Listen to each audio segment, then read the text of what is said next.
പണ്ട് ഈ വടക്കേ ഇന്ത്യയിലുള്ള ഒരു കഥയല്ലയോ കുട്ടിക്കാലത്ത് സഹോദരങ്ങൾ പിരിഞ്ഞു പോയിട്ട് പിന്നെ പരസ്പരം കണ്ടുപിടിക്കുക എന്ന് പറയുന്നത്. ഇതുപോലുള്ള കഥകൾ എന്ന് പറഞ്ഞാൽ ലോകവ്യാപകം ഇത് മെനക്കെട്ട് ചെയ്ത് ഉണ്ടാക്കുന്നതാണ് മുഴുവൻ. ഇപ്പം നമ്മൾ ആ ഡ്രാമകളും സാധനങ്ങളും നമ്മൾ ആ സീരിയൽസ് മുഴുവൻ നമ്മൾ കണ്ടാൽ ഈ പണക്കാരുടെ ലോകത്ത് അവിടെ പോലീസുകാരൊന്നുമില്ല, നേരിട്ടങ്ങ് അടിയ. പക്ഷെ സാർ ഞാനിപ്പോൾ ഈ ചൈനയെ പറ്റി പറയുന്ന കാര്യങ്ങൾ സെൻകുമാറൊക്കെ വാർത്താ ചർച്ചയിൽ ഉൾപ്പെടെ അത് പറഞ്ഞിട്ടുണ്ട്. തന്നെയാണ് സെൻകുമാറൊക്കെ പറയുന്നത്. അതാണ് അതിൻ്റെ കൃത്യ സാധനം. ഇവന്മാരെല്ലാവരും കൂടെ ചേർന്നുണ്ടാക്കുന്ന ഒരു സാധനമാണ്. ഇത്രയധികം ഇന്ത്യ പോലെ തന്നെ സാംസ്കാരികമായി വളരെ വർഷങ്ങളായിട്ടുണ്ടായി വികസിച്ച ഒരു സമൂഹമാണത്. അവർ ചൈനക്കാരാണെന്ന് പറഞ്ഞ് അഭിമാനിക്കുന്നു എന്നുള്ളതാണ് അവരുടെ ഒരു തെറ്റെന്ന് പറയാനുള്ള സാധനം. അതുകൊണ്ടാണ് അവർ മറ്റൊരു ഏതെങ്കിലും ലോകത്തിനെ ആക്രമിച്ചതായിട്ടൊരു കഥയില്ല. അവരതിന് പകരം അവർ ചെയ്തതെന്താ, അവരൊരു വലിയ ചൈനീസ് വൻമതിലുണ്ടാക്കി അതിനകത്ത് ജീവിക്കുക അവർ ചെയ്തത്. കേരളത്തിൽ അവർ വന്നിട്ടുള്ളത് വളരെ കയറി വന്ന് ഇവിടെ കച്ചവടം ചെയ്തിരുന്നവരാണ്. ലോകം മുഴുവനും കച്ചവടം ചെയ്തിരുന്നവരാണ് അവർ.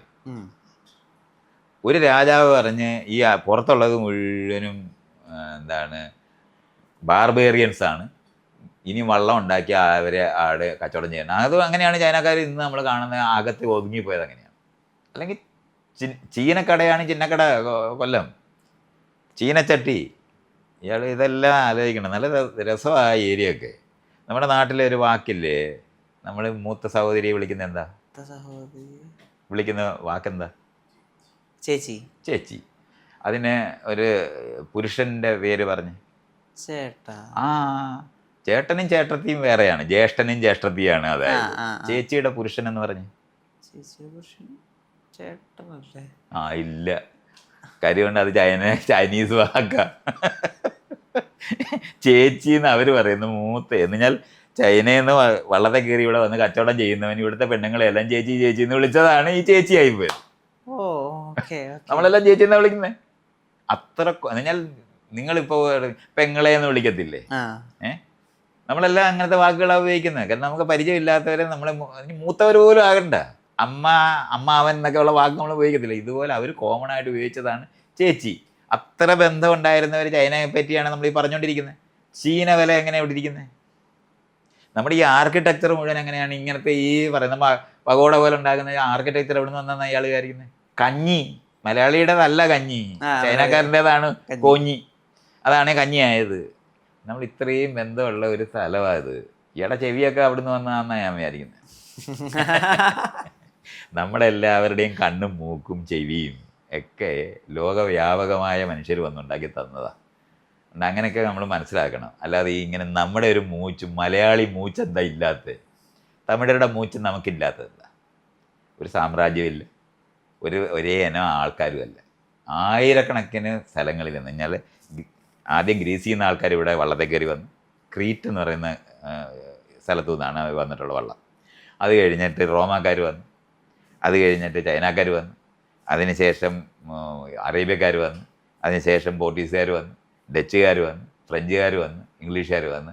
ഇത്രയും പേരും കൂടെ ഈ കുരുമുളക് പറിക്കാൻ വന്ന വഴിയാണ് നമ്മളെല്ലാവരും ഇങ്ങനെ, അല്ലെങ്കിൽ തമിഴ്നാട്ടിലുള്ള അതേ ജനതയായിരുന്നു ഇവിടെ, നമ്മളങ്ങനെ ഇങ്ങനെ മാറിപ്പോയത്. അതുകൊണ്ട് ഇങ്ങനത്തെ മിങ്കിൾ ചെയ്ത് നിൽക്കുന്ന ഒരു സമൂഹത്തിലിരിക്കുന്ന ആൾക്കാർ ഇങ്ങനെ മിണ്ടാനും നോക്കത്തില്ല. ഇങ്ങനത്തെ രാജ്യസ്നേഹമൊന്നും ഒരു കാര്യമില്ലാത്തതാണ്. ഈ രാജാവിനോട് ബന്ധപ്പെട്ടുണ്ടായ സാധനമാണ് അത്തരത്തിലുള്ള കൂറ്. അതൊരു പ്രാകൃത വികാരമാണ്.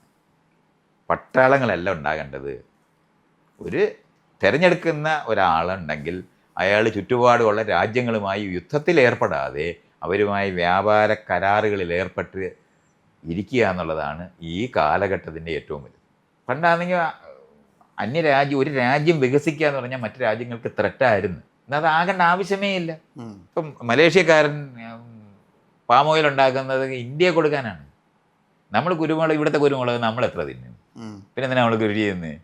നമുക്ക് തന്നെയാണോ നമ്മൾ കുരുമുളക് കൃഷി? ഇംഗ്ലീഷുകാർ മുട്ടയുടെ മേളിൽ ഇടുന്ന കാരണം കൊണ്ട് നമ്മളും കൂടെ ഇടുന്നുള്ളതല്ലാതെ നമ്മൾ കുരുമുളക് ഇട്ട് എത്ര കറി വയ്ക്കുന്നുണ്ട്? ഭയങ്കര അഭിമാനമാണല്ലോ കുരുമുളക് നമ്മുടെ. എന്നിട്ട് കുരുമുളക് നമ്മളെന്താ തിന്നാത്തത്? വല്ലപ്പോഴും ഒരു അച്ചാറിടുക കഴിഞ്ഞാൽ വളരെ കുറച്ച് മാത്രം നമ്മുടെ കറികൾ ഉപയോഗിക്കുന്നതല്ലേ. നമ്മൾ ഉപയോഗിക്കുന്ന മുളക് എവിടെ നിന്നാണ് വന്നത്? ഇതൊക്കെ അറിയാമോ? സൗത്ത് അമേരിക്കയിൽ നിന്ന് വന്നതാണ്. ആ. മെക്സിക്കോയിൽ നിന്ന് വന്നതാണ് നമ്മുടെ ഈ മുളക്. ഈ ചരടൻ മുളകില്ലേ ചുവന്ന, ഇതൊക്കെ സൗത്ത് അമേരിക്കയിൽ നിന്ന് ഉള്ളതാണ്. വറ്റൽമുളക്. വറ്റൽ മുളക് നമ്മൾ ഈ പറയുന്ന ഉണക്കി സൂക്ഷിക്കുന്ന ഈ മുളക് സൗത്ത് അമേരിക്കയിൽ നിന്ന് വന്നതാണ്. അത് പ്രത്യേകിച്ച് മെക്സിക്കോയും ബ്രസീലും ആ ഭാഗത്താണ് ഇത് ഉണ്ടായിരുന്നത്. അതാണ് നമ്മൾ ഇത് നമ്മുടേതാണെന്ന് പറഞ്ഞിട്ട് ഈ തിന്നുകൊണ്ടിരിക്കുന്നത്. കപ്പയും ചക്കയും ബ്രസീലാണ്. ഇതെല്ലാം നമ്മൾ അങ്ങനത്തെ ഓരോ സാധനം എടുത്ത് നോക്കാം. നമുക്ക് ആകെ ഉണ്ടായിരുന്ന ചക്ക ബ്രസീലിൻ്റെ അല്ല. ആ. ചക്കയുടെ കാര്യത്തിനകത്ത് നമുക്ക് ഒരു തീരുമാനം എനിക്ക് തോന്നുന്നത് ഇന്ത്യക്കാരൻ്റെ തന്നെയാണ്. മാങ്ങായും ചക്കയും. ഉം. പോർട്ടുഗീസുകാർ ചക്ക എന്നാണ് പറയുന്നത്. ഉം. പക്ഷെ അത് ഇവിടുന്ന് അങ്ങോട്ട് പഠിച്ചതാണെന്നുള്ളതാണ് എനിക്കറിയാവുന്നത്. Okay okay. ജാക്ക് ഫ്രൂട്ട് എന്ന് പറയുന്ന സാധനം ചക്ക എന്നുള്ള വാക്ക് തന്നെയാണ് ജാക്കാകുന്നത്. അപ്പോൾ അതുകൊണ്ട് അത് നമ്മുടേതാണ്. പക്ഷെ ഉരുളക്കിഴങ്ങ്, സവാള ഉള്ളി, ഇതെല്ലാം നമ്മളിങ്ങനെ പരിശോധിച്ച് നോക്കി ഒരെണ്ണമില്ല. കപ്പലണ്ടി നമ്മൾ ദിവസം കുറിച്ചുകൊണ്ടിരുന്നത് കപ്പലണ്ടി എന്ന കപ്പലിൽ കൂടെ വന്നതെന്നുള്ളതാണ് കപ്പലണ്ടി ആയത്. പറങ്കിയണ്ടിയാണ് നമ്മുടെ ഇവിടെ കൊല്ലത്തെ വ്യവസായം എന്ന് പറഞ്ഞാൽ പറങ്കിയണ്ടി. ഇതൊക്കെ നമ്മളിങ്ങനെ ആലോചിച്ച് നോക്കണം. ഇത് മുഴുവൻ ലോകവ്യാപകമായ കാര്യങ്ങൾ പരസ്പരം കച്ചവടം ചെയ്താണ് നമ്മൾ ഇന്ന് കാണുന്ന നിലവാരത്തിൽ ഇത്ര മെച്ചപ്പെട്ട മനുഷ്യരായിട്ട് മാറിയത്. ഇത് രാജ്യസ്നേഹം കൊണ്ടല്ല. രാജ്യസ്നേഹം ഉണ്ടായവന്, രാജാവിനോട് കൂറുണ്ടായവന് മറ്റുള്ളവരെ കൊന്നിട്ടേ ഉള്ളൂ. അതിനല്ല നമ്മളിന്ന് വേണ്ടത്. വ്യാപാരവും വ്യവസായവും വിദ്യാഭ്യാസവും വിനോദയാത്രയും മനുഷ്യരെ യോജിപ്പിക്കുന്ന സ്ഥലങ്ങളാണ്. ഇന്നൊരു കഷണം കടലാസുമായിട്ട് ഒരു പാസ്പോർട്ടുമായിട്ട് ലോകം മുഴുവൻ നമുക്ക് പോകാൻ പറ്റും. അല്ലാതെ തോക്കും വെടിയുണ്ടയായിട്ട് ഞങ്ങളുടെ ഫ്ലാഗ് കൂത്താനായിട്ടാണോ ഇന്ന് ആൾക്കാർ പോകുന്നത്? പിന്നെ എന്തിനാണ് ഈ വെടിയുണ്ട? നമ്മൾ വെറുതെ പറഞ്ഞാൽ പണ്ട് കാലത്ത് തുടങ്ങിയ ഒരു ശീലമാണ് ഈ മറ്റുള്ളവരെ കീഴടക്കാനായിട്ട് യുദ്ധം ചെയ്തു തുടങ്ങിയത്. അത് നിർത്തേണ്ട കാലം എന്നേ കഴിഞ്ഞു. അതുകൊണ്ട് ആ നിലവാരത്തിൽ വയലൻസ് പഠിപ്പിക്കുന്നത്, അവിടെയാണ് ഞാൻ ഈ വയലൻസ് പഠിപ്പിക്കുന്നതിനോട് വിരോധമായിട്ട് ഞാനിതിൽ എന്തുകൊണ്ടാണ് ഞാൻ അതിനകത്ത് യോജിക്കത്തില്ല എന്ന് പറയുന്നത്. നമ്മുടെ സഹകരിക്കാനാണ് ഇന്ന് പഠിപ്പിക്കേണ്ടത്. ആഫ്രിക്കയിലുണ്ടായ മനുഷ്യരാണ് നമ്മളെന്ന് മനസ്സിലായി കഴിഞ്ഞാൽ പിന്നെ ആഫ്രിക്കക്കാർ എന്താണ് സൂപ്പിട്ട് കുടിക്കാതിരിക്കുന്നവനാണെന്ന് പറഞ്ഞ് ബ്രിട്ടീഷുകാർ പഠിപ്പിച്ചത് വിശ്വസിക്കണം. നമ്മൾ ആന്ത്രപ്പോളജി പഠിച്ചാൽ നമുക്ക് കാണാം. റിച്വലൈസ് ചെയ്തിട്ടുള്ള എന്നുവെച്ചാൽ ദുശാസനെ കൊന്ന് രക്തം കുടിക്കുന്ന അയാൾ മനുഷ്യ തിന്നിയാണെന്ന് പറഞ്ഞാൽ എത്രത്തോളം അസംബന്ധമാണ്. അതുപോലെയാണ് ഈ വിഷയങ്ങളൊക്കെ പറയുന്നത്. പണ്ട് കാലത്ത് ശത്രുക്കളെ കൊന്നിട്ട് അവരുടെ തലയോട്ടി കഴുത്തെ കെട്ടി തൂക്കുന്നത് നമ്മൾ ഈ ഭിത്തിക്കൊക്കെ മ്ലാവിൻ്റെയും മാനിൻ്റെയൊക്കെ വയ്ക്കത്തില്ലേ? അതുപോലെ തന്നെ ഈ ടൈഗറിൻ്റെ മറ്റേ പുലിത്തോല് തോലൊക്കെ വയ്ക്കുന്നത്, ഇതെല്ലാം ഈ വലിയ ക്രെഡിറ്റായിട്ട് കണ്ടുകൊണ്ട് ചെയ്തിരുന്ന സാധനമാണ്. ഇന്ന് നമ്മളാരെങ്കിലും ഇനി കടുവയെ കൊന്നാൽ തന്നെ രഹസ്യമായിട്ട് എല്ലാം കൊല്ലുന്നതല്ലാതെ അത് എടുത്ത് കെട്ടി തൂക്കുക നമ്മളെവിടെങ്കിലും. അപമാനകരമാണത്, തെറ്റാണെന്നറിയുന്നതാണ്.